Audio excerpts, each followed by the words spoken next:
Lamine Gueye, sénégalais, président et fondateur de la Fédération sénégalaise de ski. Je serais tenté de vous dire sportif, mais vous avez bien compris qu'il n'y a pas que du sport là-dedans, il y a aussi une dimension culturelle et intellectuelle.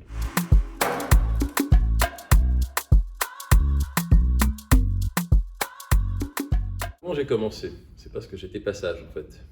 Quand j'étais petit, donc à Dakar, j'étais un enfant assez turbulent, agité, qui faisait plein de bêtises. Et puis on a pensé que peut-être, je dis bien peut-être, si on m'envoyait en pension en Suisse, peut-être que ça allait me calmer. Il s'est trouvé que ça ne m'a pas calmé, et donc en tant que petit Sénégalais, j'ai pris l'avion et j'ai débarqué en Suisse. Et là, j'ai été amené à découvrir un autre pays, d'autres paysages. Et surtout, on m'a parlé d'un truc que j'avais encore jamais vu de ma vie, qui s'appelait la neige. Et c'était quelque chose d'assez surprenant pour quelqu'un qui est né au Sénégal. Juste après, on m'a dit, ben voilà, dans quelques semaines, il y aura suffisamment de neige pour qu'on puisse commencer à faire du ski. Et donc, comme n'importe quel petit gamin, on m'a mis des petits skis, un petit anorak. Et puis, j'ai commencé à faire mes premières glissades sur les skis. On va dire que le premier contact, c'était ça. Et puis, il y a eu un déclic instantané, on va dire une histoire d'amour, qui plus tard a donné quelque chose d'un peu plus conséquent.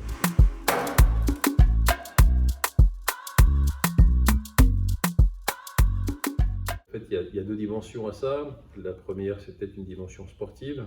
Et la deuxième, c'est peut-être une dimension familiale, eu égard à ce qu'a fait mon grand-père, qui a peut-être insufflé en moi cette notion qu'il n'y a pas de limite, qu'il n'y a pas de frontières et qu'on peut se lancer tous les défis. Au côté sportif, je suis un adolescent, je descends des pistes à toute vitesse.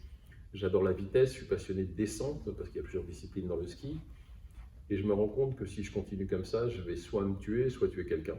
Parce que je vais sur des pistes entre guillemets ouvertes à tout le monde. Je vais au sommet et je descends à toute vitesse. La piste n'est pas préparée, j'ai pas de casque, il y a des gens sur la piste, il y a des dameuses. Donc il y a un moment où il va falloir trouver une solution pour que je fasse ce sport, entre guillemets, dans les règles de l'art. Et puis j'ai des idoles, toujours en niveau sportif, j'ai des idoles que je regarde à la télévision, qui sont des champions de l'époque, qui sont Franz Klammer ou des gens comme ça. Mais ça reste quelque chose qui n'a jamais été fait dans l'histoire. Un Africain, un Sénégalais n'a jamais fait de compétition de ski. En tout cas, non, il n'y en a jamais eu avant moi. Et donc à un moment, quand tout ça a pris le temps, je dirais après une certaine maturation, après une certaine réflexion, je me suis dit que j'allais, entre guillemets, créer l'outil qui allait me permettre d'accéder à mes compétitions internationales en tant que Sénégalais. Et cet outil, c'était la création d'une fédération de ski. J'ai donc créé la Fédération sénégalaise de ski.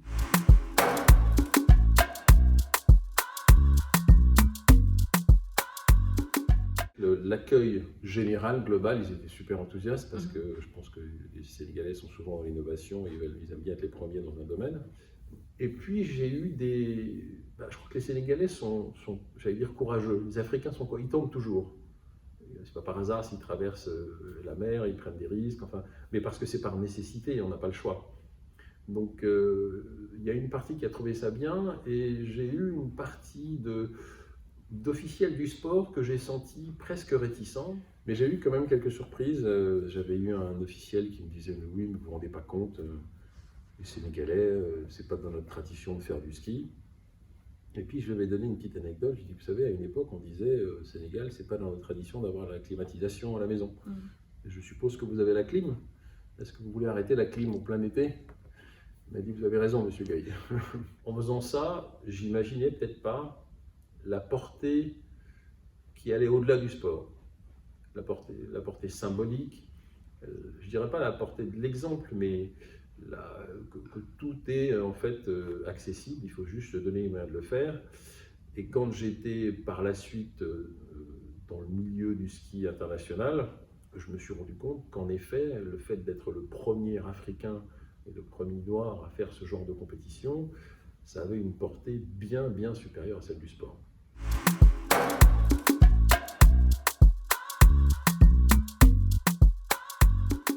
Est-ce que les instances internationales veulent ouvrir les Jeux olympiques d'hiver à toute la planète, y compris les pays africains, ou pas? Lorsque moi j'ai commencé ma carrière de skieur alpin, en 82, il y avait aux Jeux Olympiques 4 places par nation. Ça veut dire que la France, dans une discipline, pouvait mettre 4 athlètes, l'Autriche pouvait mettre 4 athlètes, le Sénégal pouvait mettre 4 athlètes. Et puis en 92, entre 92 et 94, le Comité international olympique est arrivé et a décidé que c'était fini et que maintenant, pour aller aux Jeux Olympiques, il fallait être dans les 1500 premiers mondiaux. Donc si vous prenez les skieurs européens et les skieurs américains, ils sont évidemment dans les 1500 premiers mondiaux. Donc comment voulez-vous qu'un skieur africain, béninois, marocain ou de l'île Maurice ou de quelconque autre pays puisse atteindre ce niveau-là, sans budget, sans préparation, sans tradition de ski? C'est pour ça que je vous dis que la question et la réponse sont éminemment politiques. Donc moi je suis entré en guerre contre le Comité olympique international parce que pour moi, la plus belle valeur véhiculée par les Jeux olympiques, c'est l'universalité. Quand moi j'ai fait mes premiers Jeux à Sarajevo en Yougoslavie, j'ai côtoyé le champion olympique, j'ai couru sur la même piste que lui, j'ai côtoyé des athlètes d'autres disciplines. C'est le seul endroit du monde où les gens se retrouvent, quelle que soit leur couleur, leur niveau social, leur religion, leur croyance, tout ce que vous voulez. C'est pour moi la richesse fondamentale des Jeux Olympiques. Pour que vous compreniez jusqu'où ça va, moi j'ai mené une campagne contre le Comité international olympique en leur disant c'est pas possible, vous ne pouvez pas enlever l'universalité comme ça, d'un trait de plume. Et alors que j'étais en train d'essayer de me qualifier pour les Jeux Olympiques de Salt Lake City, j'envoie un courrier au président du Comité olympique international en lui disant « mais ne faites pas ça, vous êtes en train de vous tirer une balle dans le pied, c'est la plus belle richesse que vous puissiez avoir ». Donc j'envoie un courrier officiel à l'entête de la Fédération sénégalaise de ski et je reçois un courrier officiel du Comité international olympique qui me dit ceci, entre guillemets, je cite, « Pour des raisons géographiques et climatiques, les Jeux olympiques d'hiver ne correspondent pas à certains pays du monde. » Je ne sais pas si vous vous rendez compte de ce que ça veut dire. Ça veut dire qu'en fonction de l'endroit où vous vous trouvez, en Afrique en l'occurrence, eh bien on ne veut pas de vous aux Jeux olympiques d'hiver. Donc évidemment, je me suis battu de toute mon âme contre ce genre de choses, mais en face, c'est le Comité olympique international avec des budgets illimités et le combat est un petit peu inégal. C'est pas pour ça qu'il ne faut pas le mener. Je pense qu'il faut que tous les pays, entre guillemets, des petites, pas petites nations, mais qui ne sont pas, entre guillemets, de tradition de ski alpin, s'unissent pour pouvoir faire ce genre de choses.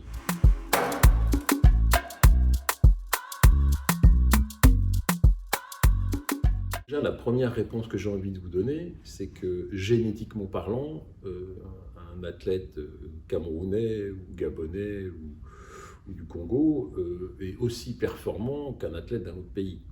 Et ce qui fait qu'on les voit moins sur les pistes de ski, c'est qu'en effet, bon, ils avaient moins l'opportunité de se déplacer. Donc on a aujourd'hui un brassage des populations africaines qu'on n'a jamais eu par le passé, en tout cas pas à ce niveau-là. Donc la conséquence première, c'est que vous allez avoir des ressortissants de pays africains qui vont être au contact de sports dits d'hiver. Et donc ils auront la possibilité de laisser exprimer leur talent et leur capacité à faire du sport. Votre vraie question, c'est comment on peut arriver à nouveau ouvrir cette approche des sports d'hiver aux pays africains. Il y a une méthode qui serait que les fédérations nationales s'entendent entre elles et disent, écoutez, voilà, nous ne supportons plus, entre guillemets, cette espèce de ghettoisation des compétitions de ski, puisqu'aujourd'hui au championnat du monde de ski, vous avez la vraie compétition avec les pays majeurs et la compétition de qualification avec les petits pays. Donc si vous dites à la Fédération internationale de ski, tant que vous ne rétablirez pas une équité parfaite et qu'on participe tous à la même compétition, on ne vient plus. Mais ce n'est pas si facile que ça. Il faut que la réponse soit collégiale. Et puis en face, ils ne sont pas idiots. À la Fédération internationale de ski, si votre fédération va au championnat du monde de ski et qu'elle participe à la course de qualification, qui n'est pas la vraie compétition, votre fédération perçoit de l'argent. Et comme le monde tourne autour de cet artifice, la fédération en question, souvent, continue d'envoyer ses athlètes en échange de ces quelques 3 ou 5 000 euros par participation. Nous, le Sénégal, on a été très clair. Moi, j'ai commencé, j'étais tout seul. Ensuite, au moment d'Albertville, il y a eu un deuxième athlète qui nous a rejoint, qui s'appelait Alphonse Lemis. Et ensuite, on a eu un troisième athlète qui vivait en Autriche, qui vit toujours en Autriche, qui s'appelle Leti Sek. Et quand il a vu qu'il ne pouvait plus participer au championnat du monde, mais uniquement à la course de qualification, on a fait une réunion, il a dit, mais qu'est-ce qu'on fait alors? Qu'est-ce que tu veux faire? Parce que moi, je respecte mes athlètes. Il m'a dit, c'est pas dans l'esprit. Je lui ai dit, très bien, bah, écoute, on n'y va plus. Et vous remarquez qu'il n'y a plus d'athlètes sénégalais au championnat du monde et aux Jeux Olympiques depuis pas mal d'années.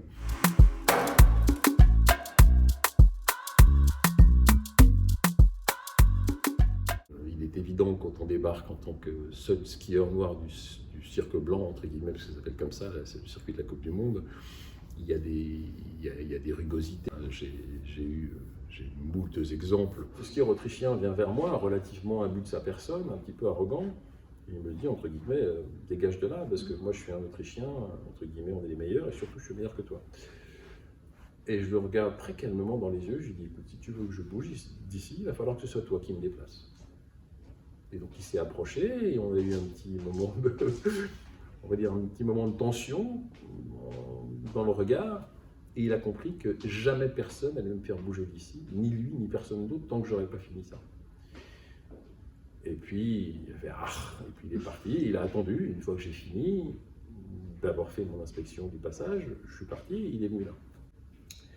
Et puis après, j'ai eu un retour par d'autres amis de l'équipe d'Autriche, qui étaient eux très sympas, et ils ont eu une discussion. Et ils sont venus me dire après qu'ils avaient dit à ce gars-là, certes, il est moins bon que toi, mais il est là avec un niveau inférieur au tien, et donc il est plus courageux que toi, parce que si tu avais son niveau, je pense que tu n'aurais pas le courage de partir ici. Je transpose ça à ce qui est la vie d'un athlète aujourd'hui noir. Il y a eu, c'est ce que je disais tout à l'heure, plus de difficultés, il a fallu être plus courageux, il a fallu avoir plus de volonté pour arriver là. Et ce qui était au départ un handicap est devenu une force. Maintenant, pour ce qui est du regard des autres, je serais tenté de vous dire que le temps, heureusement, travaille dans ce sens-là. Regardez Hamilton en Formule 1, les premiers champions de tennis, je pense à Arthur Ashe, ensuite il y a eu Yannick Noah, les sœurs Williams. Je dirais que ce qui était tout au début une exception, il y en a eu un, puis il y en a eu deux, puis il y en a eu trois, et puis au bout d'un moment, les gens, entre guillemets, ne regarderont plus ça. Ils regarderont la performance dans le domaine sportif, mais dans tous les domaines.